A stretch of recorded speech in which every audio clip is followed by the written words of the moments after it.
Okay, everyone, it is the end. Welcome to the last day of class. I know we're excited to get started with our summer.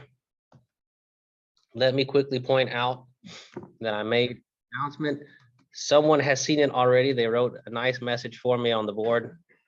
For the rest of those that haven't seen it yet, here is the information. It's going to be all day on the 3rd, I believe.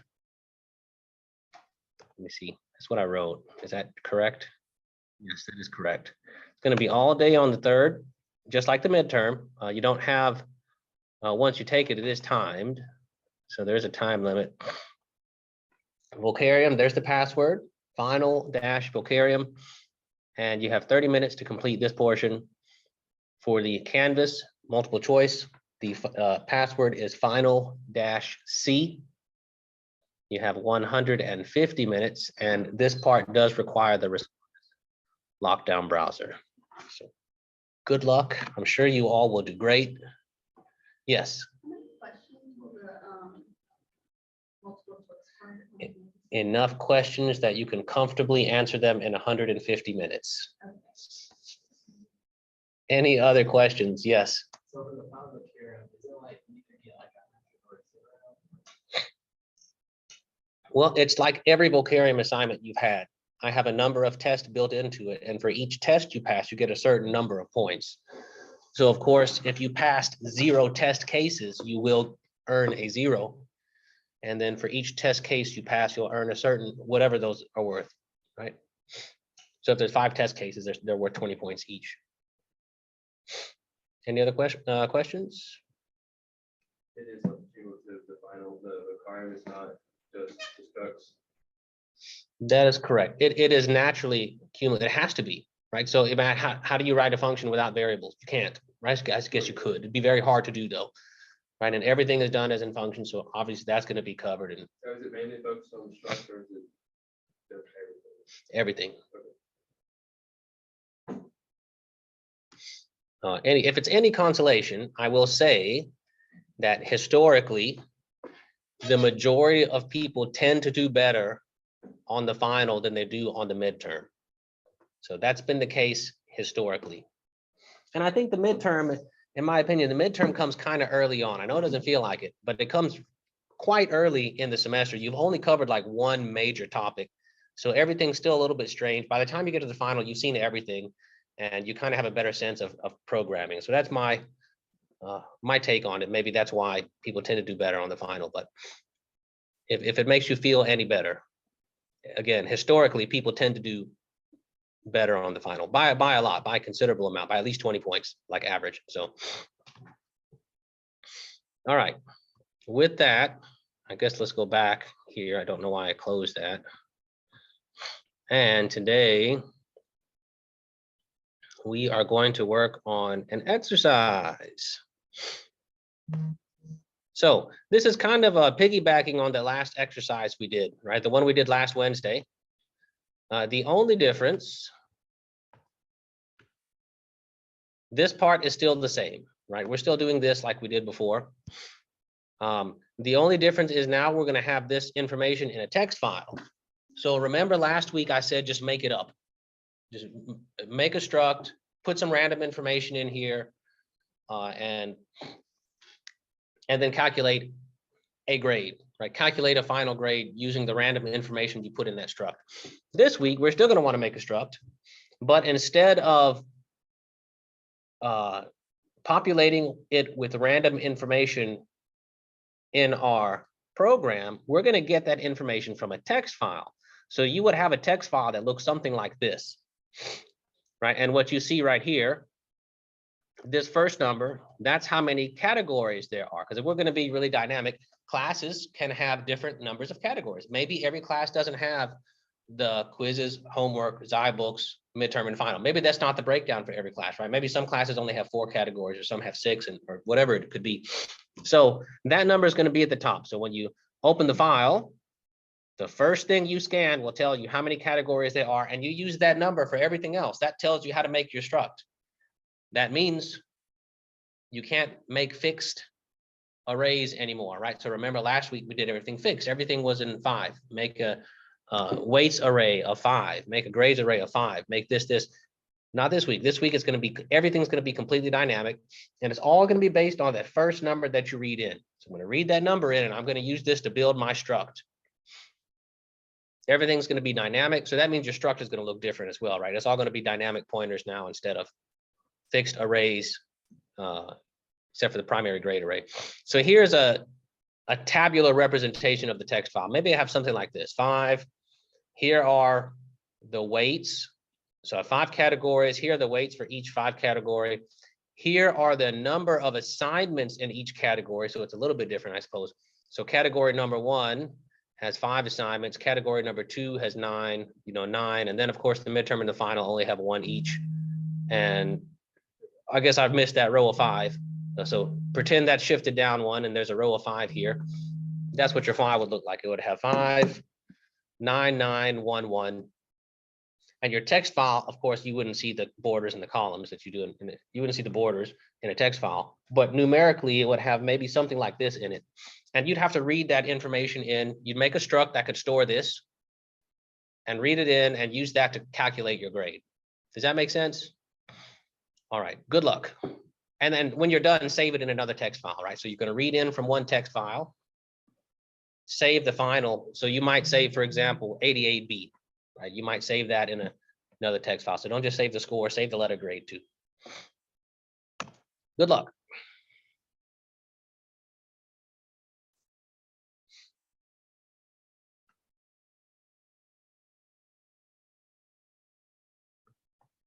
I'll leave this here so we can see what we're working with. So we have a text file that looks kind of like this, minus the borders. You need a struct that can hold that information. And then you need to use that to populate the struct and calculate a grade and print the grade in another file.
Let's try to do a piece of this together.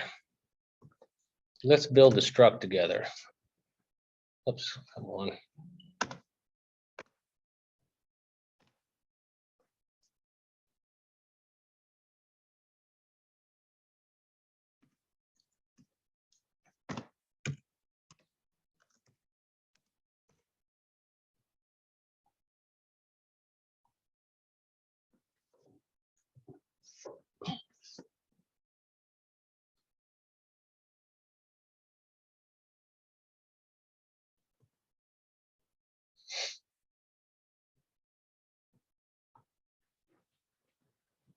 Oh, so let's do, let's see, we know we need standard IO. We know we need standard library for the file pointers, right? And we need to make our struct. So struct, we'll call this class grades.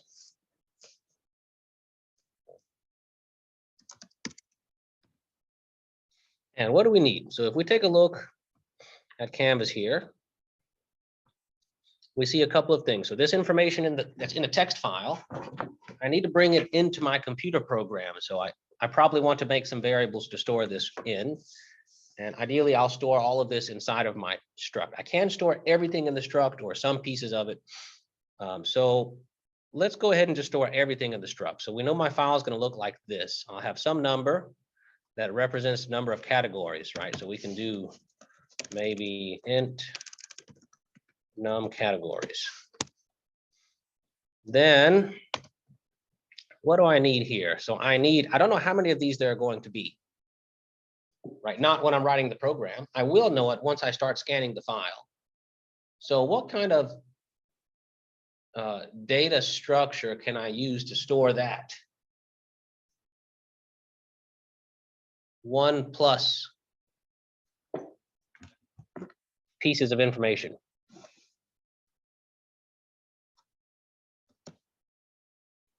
I could use an array, but I don't know that it's going to be 5 every time, right? So arrays have fixed sizes. So if I make an array, I have to tell it how big it is right now.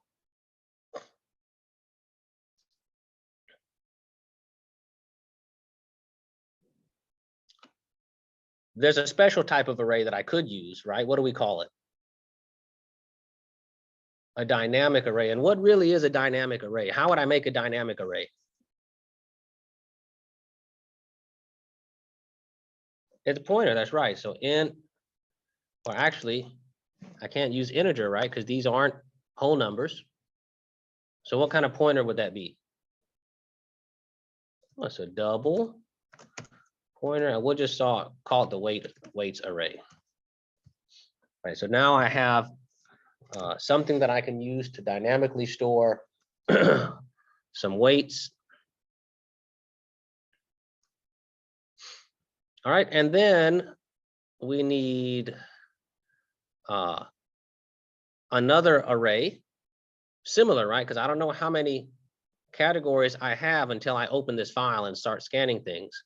So for each category, I'll have a number that tells me how many assignments or how many grades I'm going to find in that category. And that tells me how to process this file, right? So I know, hey, scan the next 5 grades, that's the homework. Scan the next 9 grades, that's sidebook. Scan the next 9 grades, that's, or next 9 things, and that's what this is. So we'll make something, we can make something similar, right? So let's just do int, and we'll do number of grades, right? We'll just do something shorter, number of grades. And then we need to actually store the grades. So the grades could be, if you want to store whole numbers only, that's fine. We can do, let's be more realistic, they could be doubles, right? So we'll do double 2 for 2D. And we'll just call this is our grades array.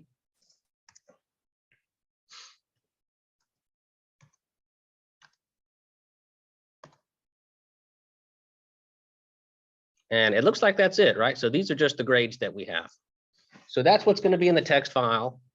And if we look here at our struct, we now have a struct that's capable of storing the contents of a text file, whatever they are, right? As long as it follows that format, one number, one row of numbers, one row of numbers, and then an n by n row, n by something row of numbers, right? Let's do one more thing, because we haven't really worked with two-dimensional dynamic arrays yet. I've showed you something and I said it was painful and I said don't do it. But for this, we can make this pretty straightforward. You can use it almost like an array, but we do have to initialize it. So let's at least do that part. Let's do struct. This is a class grades struct. That's my data type, and we'll call it class 1, right? So this is the grades for this class. I have a struct that I can store it in now. And we can do class 1 dot grade. So what we're doing here, it's a two-dimensional array. This first pointer can point to a row of something. What we want to point to is a row of pointers. Right, so I don't know how many I'm going to have until I read this. I know it's going to be 5, but that points to a row of pointers. So we'll do this for now. So class 1 dot grades equals. So this, just giving the name, just like with an array, right? If we give an array, if it's a 2D array, if you only give the name, it actually gives you the first corner, the first piece, because then the array name is the beginning address. The same thing with this. This float, this pointer name, it's an address. It has a starting address. So we'll go to that starting address equals malloc size of, and we'll do double. And how many do I need? We don't know yet, right? We'll know when we scan that number in. We haven't scanned a number in yet, but whatever that number is, that's how many rows we want. That's how many rows of pointers we want. And then when it's time to do the pointers, we have to, this we'll have to do one at a time too, right? Class 1 grades. And now that points to my initial array. So we can do, let's say 0, the first row. We have to allocate size for this too. Oh, this is double pointer, not just a double. Because those store pointers, and then this stores doubles. So we're getting the grade as doubles. And how many do I need? It's going to come from this, right? So it'll be, now we don't have that information yet, we will, times, and we'll do class 1 dot number of grades 0. Right, so the first, this is going to have however many things are stored in here, right? So if that's 5, this will have 5 slots in it. It's a 5-element array. And position 0 is going to tell us how many grades there are for the first category. Position 1 tells us how many grades there are for the second category, and so on and so forth. So we actually need to do this for all the positions, right? We can get that information from here. So we'll do this part. Oh, what happened here? What just happened here?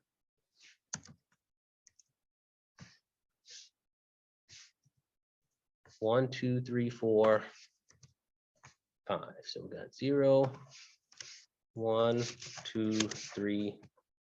Hey, where's my other one?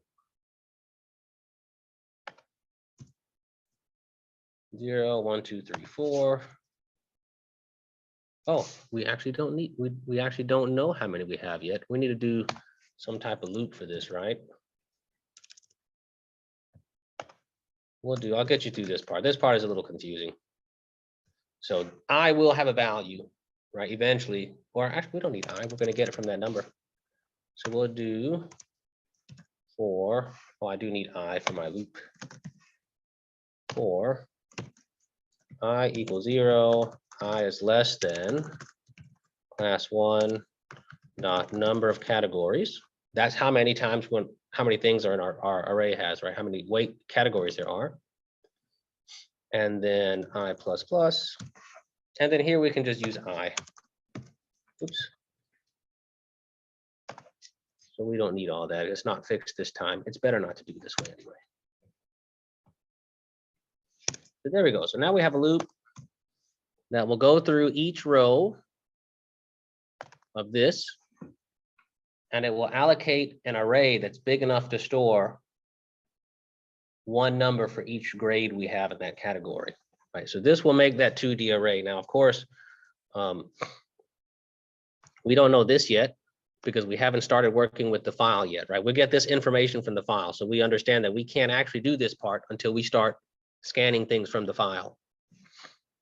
Does that make sense to everyone? So remember, all the information that we need is in the file. We're not making it up this week. We are making it up, but we're making it up in the file. So we'll need some file pointers too, right? Let's do this. Let's go ahead and make our file pointers, and we'll say grades file. We'll say grades in, okay. Class 1. Well, what do we want to call it? Would make sense.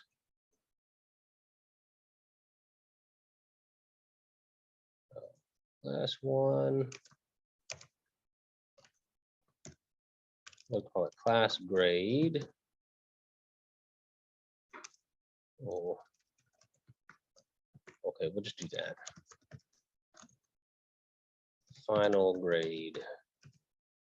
So we've got two files we can use now. So we're gonna have to open them, use them appropriately, open them with the correct permissions and then use them appropriately. So let's say we'll read from this one. So we'll make a grades file over here and we'll put all our grades in it. Then this one, once we're done, we'll put our total in here, which will be our grade and the average. So 88B or whatever it is, a grade and the letter grade, numeric and the letter grade.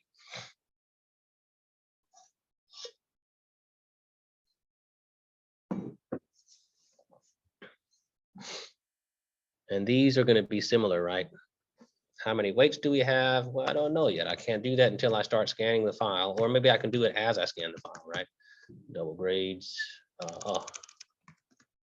weights equals malloc size of double, right? So not a double pointer, that's only for the array, the 2D array, times whatever that is. We don't know yet. Well, actually we do know, kind of. We haven't scanned it in yet, but once you scan it in, it'll be right here, right? That's the number that we're looking for. So we don't really need a question mark. Right? That's the number. We don't know what the number is yet because we haven't scanned it in yet, but once we scan it in, that will have a value. Let's see, we'll do the same thing for class 1 dot number of grades.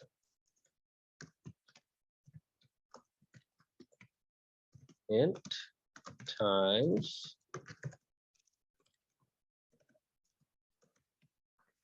there we go. So this will initialize all of our dynamic arrays for us, or it will allocate memory for all of our dynamic arrays. We have to put values in them, right? So we'll have to we need to open the file, scan that first number in, then we'll use that number to initialize all this stuff, to declare, initialize all the, allocate all the memory for this.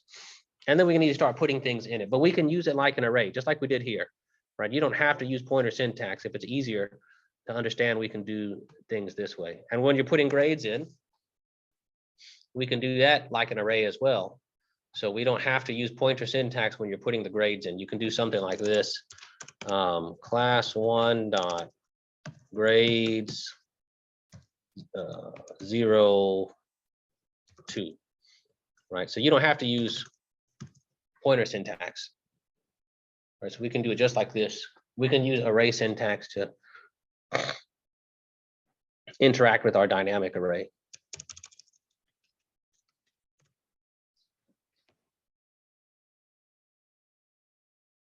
You want me to leave this up or the instructions? What do we want up more, this or the instructions? This, okay.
All right, let's do a little bit more. We do want to try to, I would like you all to get through it, most of this, at least the entry part. Let's take this first file. Let's go ahead and make the file actually. Let's do a new file, new plain text file. What do we say it was called? Grades, I think. Oops. I think we called it grades. Let me see. Oh, cancel. Grades. Oh, we can call it whatever we want to call it. Let's do this. Let's rename it.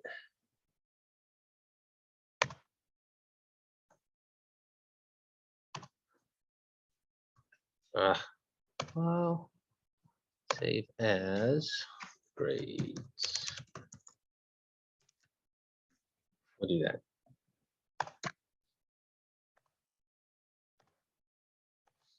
And here we'll put our stuff in it. So we'll just make something up. We'll do 5. 0.1, 1, 2, 3, 4, 5. I think that's 100. 3, 4, 5, and then 5. Yeah. And we'll do, let's say 5, 8, 8, 1, 1. Oops. 5, 8, 8, 1, 1. And then we need grades, right? So we'll do 89.2, 21, 94, 1, 2, 3, 4, 5. Then 8 grades. We'll just do 5, 6, 7, 8. 1, 2, 3, 4, 5, 6, 7, 8. And then 89 and 95. So there's our grades file.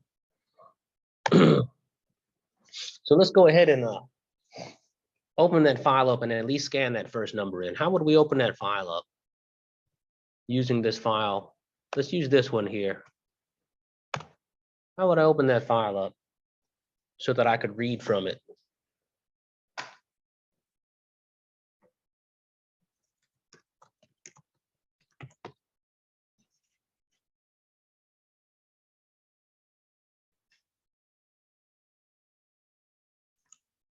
Very good. That's right. Grades.txt. And what do I have permission to do with it? We're trying to read it. That's correct. Very good. Just R. So now I can open it and read from it.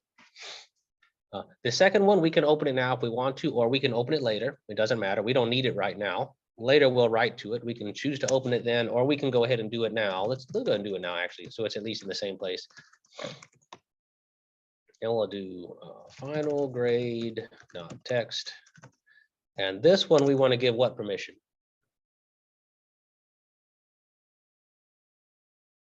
This is where we're going to write our output. We're going to the number and the letter. W for right. That's, there we go. Very good. So now both of the files are open. We can use them. And we can see that one of the first things we need to do is save something into this variable because I'm using that to initialize everything. So how do I read one number from my file and put it here? How do we read one number from our file and put it there? Fscan F. Very good. Grades file.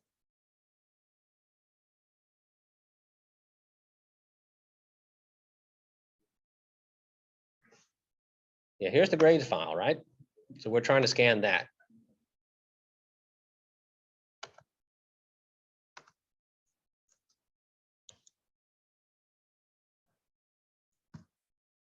Same way we scan or print a number, right? Just %D.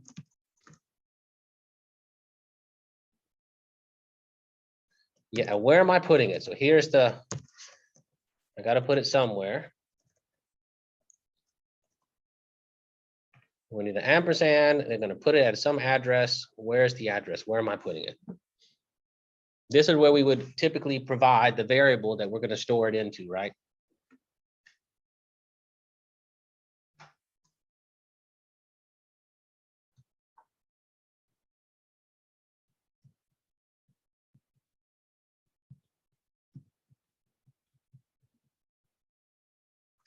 What's that? Class 1 grades like that?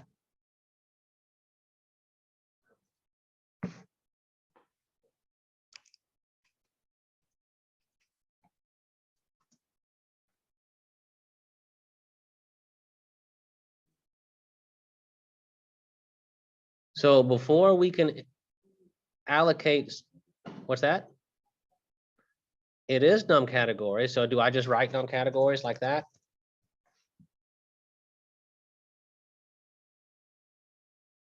How do I write it? It's part of a struct, remember. It's not just a loose variable. So this variable is part of a struct. It's a data member of a struct. So how do you indicate that I want to access that variable that can be found in that struct?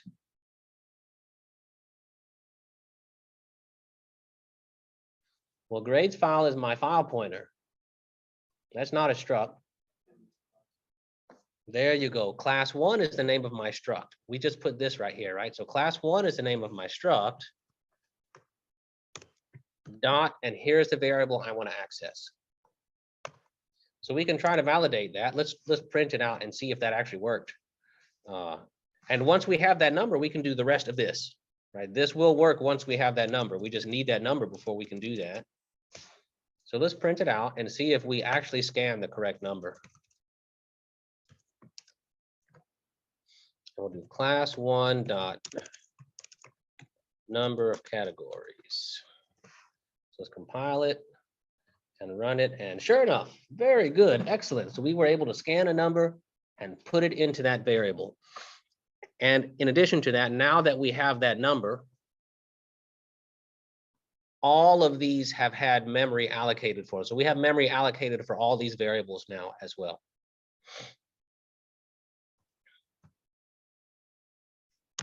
So let's take it, let's go ahead and work on the next item. So we've scanned that number. We've allocated space for all of our dynamic arrays. Now we can start putting things in our array. So how could we, why don't we try to fill in the first array, right? So the first array is going to be this weights array. How would we go about doing that?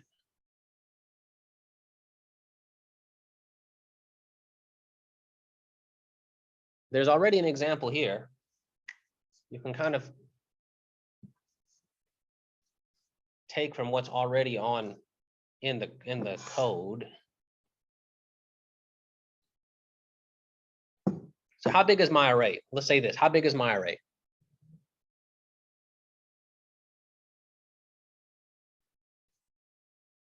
How big is that? Well, if you didn't know that, if you had not just looked at the file, that's how big the array is. Very good. So what do I need to do that many times? I need to scan one double that many times. How do I tell the computer I want to scan this thing this many times without actually knowing how many times it is? Like I can't write five, if the number is 5, I can't know it's always going to be 5 fscan f commands. So if I type that in, it'll work sometimes, and sometimes it'll be incorrect.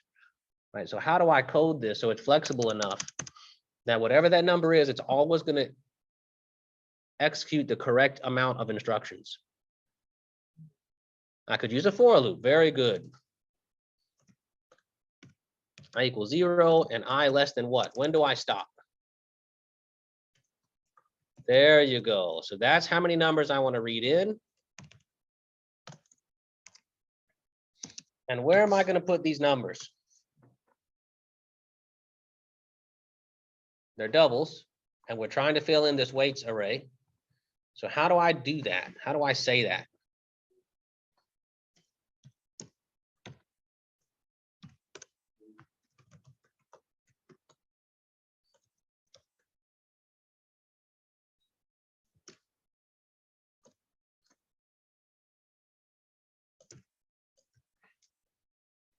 ampersand class one dot like that. Now, class one weights is an array. Is that how you access array elements?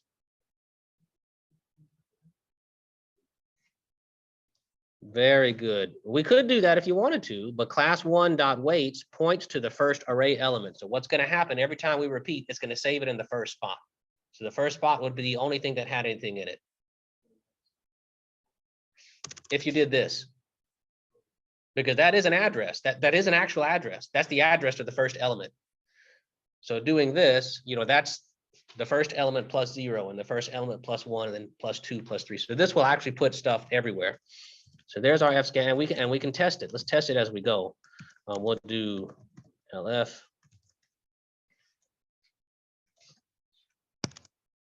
And we'll do class one dot weights I. So as we go, we're going to scan it, save it, and then just immediately print it out. What did I do? Oops. Man, they're so close to each other. I keep typing the 2.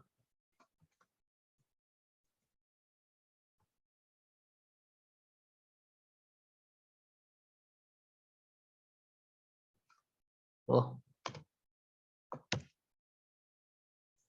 one more.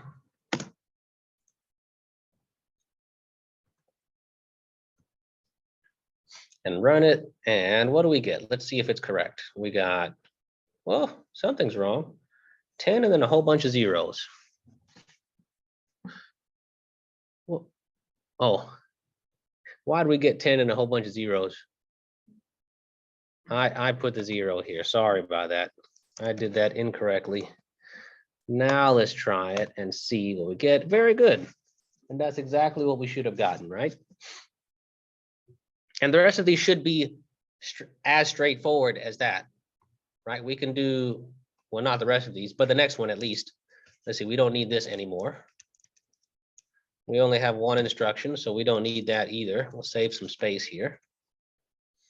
And we can actually just copy this because the next item is going to be very similar. Class one num categories. And we're going to do numbers, and we're scanning for number of grades, right? So this is going to be, what do we call it? N grades. And we know that should populate that. Now, the next one, here's the tough one, or a little tricky, I suppose. Let's do this.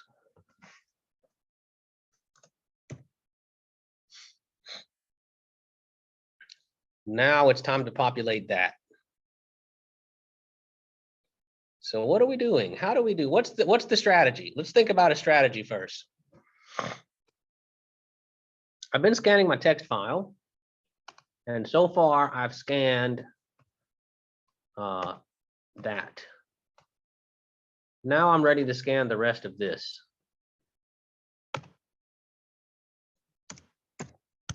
We've seen how to scan one row, right? This pretty much just gets one row of things for us. Now, how do I scan this n by question mark 2D array? Because every row is a different size. I know the rows, so we can start it off like this, right? I equals 0, I is less than class one dot number of categories, I plus plus. So that'll get me started because I know how many categories I have.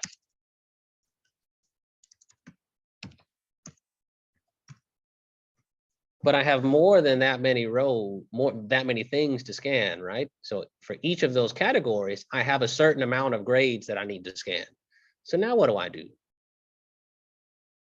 How do we get this? We can do it. I believe in you. We need a second loop. Very good. So let's do, we'll start at, we know we're starting at 0 for sure. J is less than, here's the tricky part. Kind of tricky part. J is less than what? Where do I stop?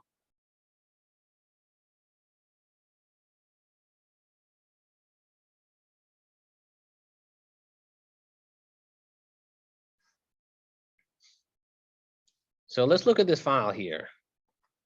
Now we know this row actually tells us how many items there are on each line, right? So on the first line, there's 5 items. On the next line, there's 8 items. On the next line, there's 8 items. And on the next 2 lines, there's 1 and 1. Do we have this information somewhere? Yeah, we scanned it in already, right? Where's that information? Number of grades array, that's right. So how do I translate that to this? I know that I have that information here. How do I use that information in this nested loop so that I can execute that fscanf command the appropriate number of times?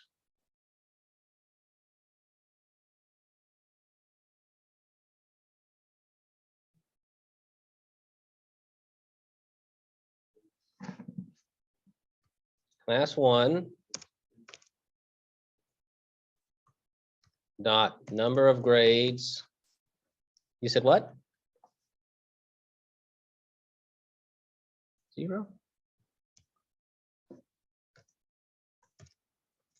Remember, this is controlling the second loop here. So I'll give you a hint. This second loop is what's going to go scan one number at a time from my row. So when I'm going through this J loop, that's what's going to scan this row. And then next time I go, I is 1, J is going to scan that row. And then when I is 2, J is going to scan that row, and so on and so forth. So if I make n grade 0, it's always going to use that first position in that array to determine how many numbers I need to scan. So it's going to scan 5 numbers every single time. Very good. Every time I changes, I is the next row I want to scan, isn't it? So here, that's what we do. We have this array, and each row in the array, or each element in the array, tells us the size of the next array I want to scan. Very good. And then we can just write this part is very straightforward, right? fscanf. Here's the file I'm getting it from. I'm getting a number, floating point number, and I'm going to put it, and we can use array syntax so it's not so confusing. We're going to put it right here, class 1 dot grades. And where am I going to put it? It's a 2D array. Huh? Very good. Excellent. And we can test it.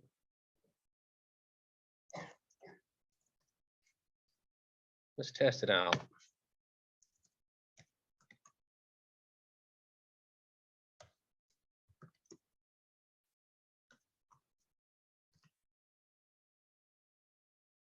What am I doing? That's what I meant to do.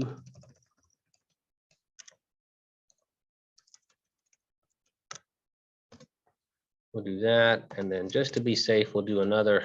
We'll print the new line here so it doesn't look so all cluttered together. So let's just see if this works. If we were at least able to scan and put everything in the file. And let's look, and here's what we got. We printed it as we went along, and sure enough, first 5 grades, next 8, next 8, next 1, and next 1. Excellent, excellent, wonderful. So unfortunately, we are out of time, but hopefully I hope you all will continue. There's not much left of the exercise, right? We've done almost all of it. We've scanned everything from the file and put it in our data structures. Now, all we have to do is go through this thing, calculate the average for every row, multiply that by those weights, and that'll give us our final average for this class here, this made up class. Do you all have any questions? Well, thank you, everyone. It's been a wonderful semester. Don't forget to take the final, and good luck on the final. All right. The announcement is in Canvas with all the details. Have a good summer, everyone. Thumbs up. There you go. Very good.